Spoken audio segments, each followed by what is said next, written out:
In this short video, I'm going to show you how you can take an object and move it along a path. So for instance, we have this cube right here, and if we select it, we used to have a place command that was down on the bottom of the viewport, but it's no longer there. But to do this, you hit Control D, and then you get this little gizmo. When you put the gizmo over your object, you can place it in all kinds of different locations.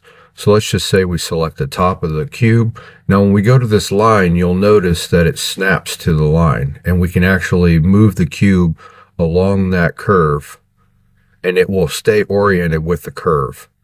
If you need to flip it, you hit F.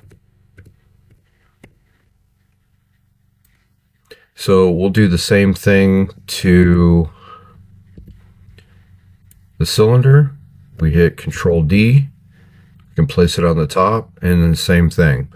This is very useful if you're doing things like tank tracks, or you just need something to follow along a path. You can move it in different ways, but just keep in mind that this is the place command, and it's Control D. Hopefully you found this video helpful, and if you did, please hit the like and subscribe, and I'll see you in the next video.